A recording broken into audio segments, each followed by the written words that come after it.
So today I'm going to start a series where I go through all of the Alchemical Spagyric tinctures that I have at the moment to share with you all.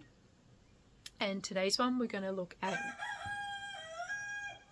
I have some other animals living with me at the moment. So this one we're going to go through is Restore.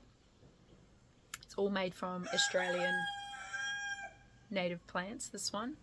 And it's all made through the spagyrical alchemical process. There's 7 stages of alchemy that it goes through. And the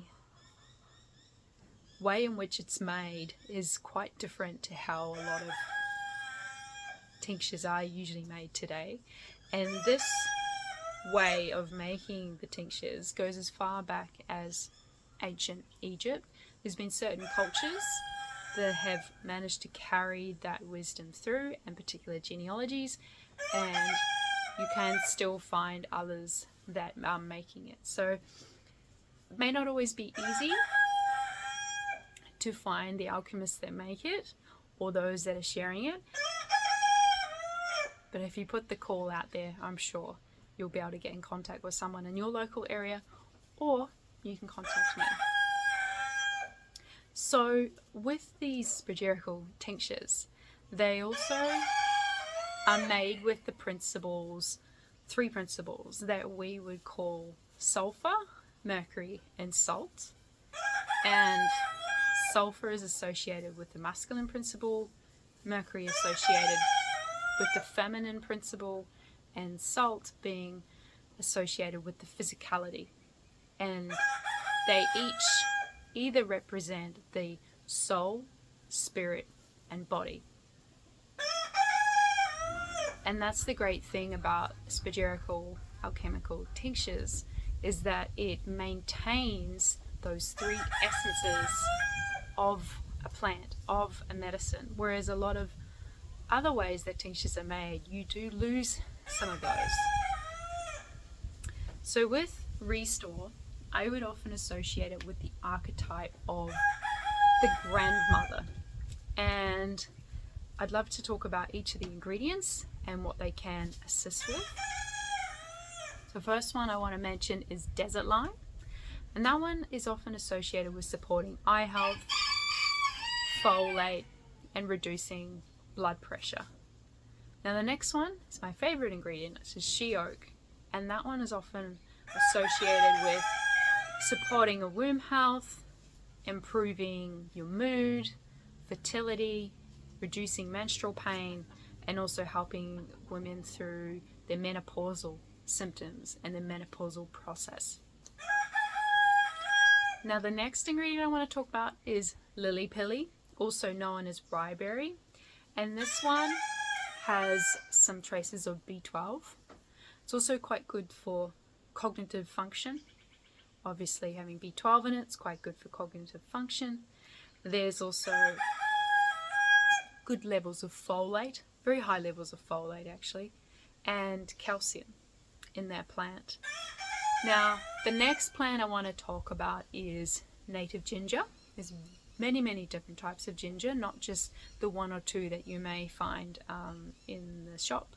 And in Australia we have our own native ginger, and this one is quite good for reducing headaches, reducing nausea, reducing stress, reducing anxiety, and also reducing symptoms of indigestion and supporting your body to work through that process. And the last one I want to talk about is a myrtle, and this one is a cinnamon myrtle. There's lots of beautiful varieties of myrtle here in the lands of Oamaru.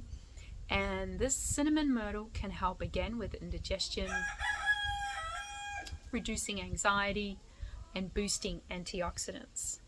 Now, this tincture is made out of distilled cane spirit, and the reason it's made out of that is that it helps with carrying all the elements of the plant, of the medicine.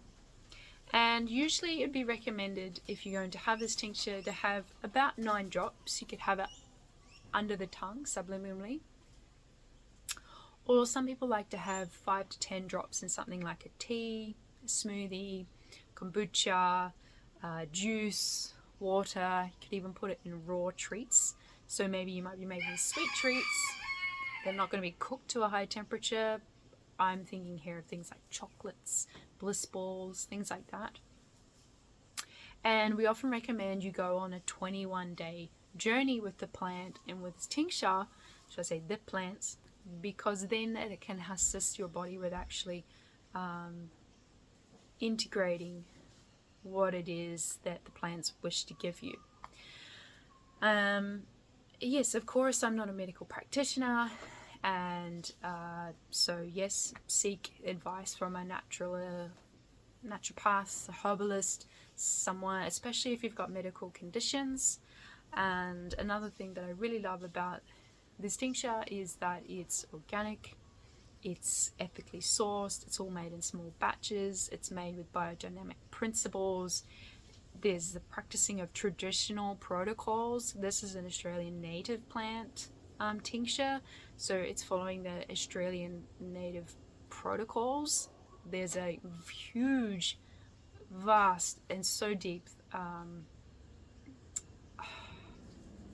wisdom of plants here in Amaroo, Australia, and we're really only sort of scratching on the surface of that wisdom.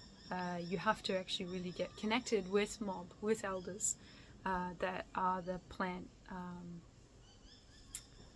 law people, I would call them, and of course journey with them yourself as well to really get to know the plants and their archetype and what it is that they wish to tell us and wish to share with us. So yes, it's such a beautiful tincture. This one is my favorite. It's my favorite one that I have in stock. And if you want to learn more, if you'd like to work with me with these, if you want to introduce these into things that you are facilitating, that works really good with things like ceremonies and rituals and circles that people are sharing, especially obviously feminine circles with this kind of tincture.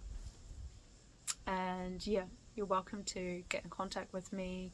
There's some links in the description box below, and I look forward to sharing with you the next tincture that we're going to talk about.